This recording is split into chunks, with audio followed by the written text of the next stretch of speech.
Why, hello there, my fellow dreamers and overpackers. Welcome back to Notes from a Failed Missionary, the podcast where I, your sleep-deprived host, unpack the chaos of my attempt to missionary my way through Italy. All brought to you by the Call to Be Free Academy. Today's mini-episode is all about the genius packing decisions I made. Or, the ones I thought were genius at 3 a.m. while sobbing over a suitcase scale. Welcome to mini episode number 5, the useful things we packed. So picture this. Weeks before we jetted off to Italy, I'm playing the world's most stressful game of Tetris with 5 giant carry-all totes. The airline, in their infinite cruelty, decree that each bag must weigh under 50 pounds, or you're forking over your life savings, or worse, dumping your precious cargo in front of a judgy, sleep-deprived airport crowd. Naturally, I took this as a personal challenge. I'm out here weighing socks, rationing toothpaste, and questioning my entire existence, trying to keep those totes compliant. 5 totes. Theoretically, 1 for each of us in the family. But in reality, it's like 80% household junk and a sad sprinkle of personal items. I ended up with 5 shirts? 5.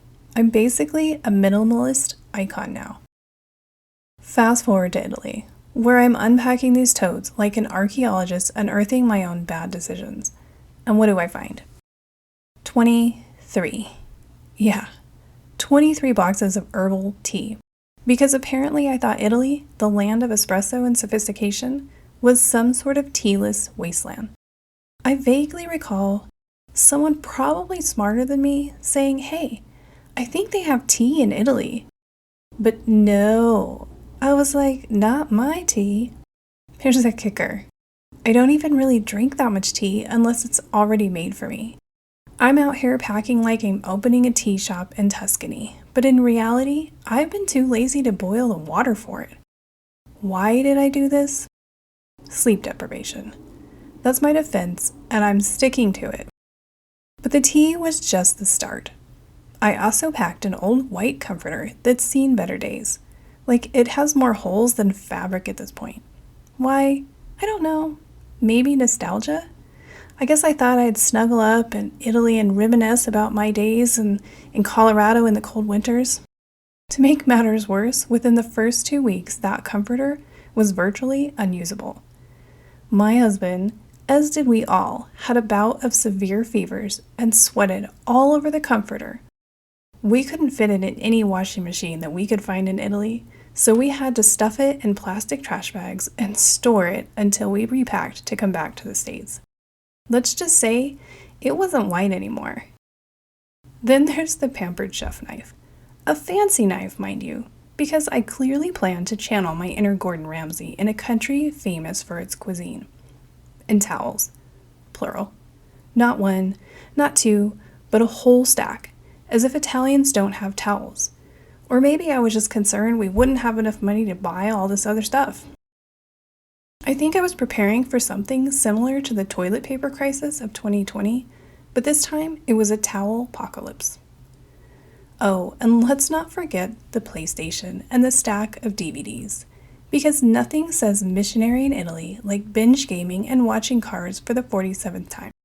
In my defense, I thought the kids would need entertainment. In reality, we were too busy navigating Italian bureaucracy to even plug the thing in. Those DVDs just sat there, judging me, while I tried to figure out why I thought the PlayStation was mission critical. But wait, it gets better. As I'm digging through this tote of regrets, I pull out an ice cream scoop. An ice cream scoop. I don't even remember packing it. I don't remember owning it. We were living out of suitcases, our house was on the market, and I was running on fumes and bad decisions. Yet somehow, this scoop made the cut. And you know what? It is the one thing I don't regret. Bless her heart, our Italian grandma Anna saw that scoop and lost her mind. Apparently, you can't get a good ice cream scoop in Italy, which seems really weird. Who knew? I'm basically a hero now. Forget the tea, the comforter, the knife, the towels, and the PlayStation. That scoop was my shining moment.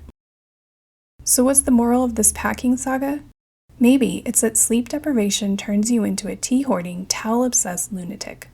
Or maybe it's that even your dumbest choices, like an ice cream scoop, can accidentally make you look like a genius. Thanks for joining, and don't forget to subscribe and keep an eye out for my upcoming book, Notes from a Failed Missionary, where I spill all the tea, pun intended, on my misadventures. Catch you next time, unless we're playing hide and seek with my sanity, in which case, I think I'm already lost.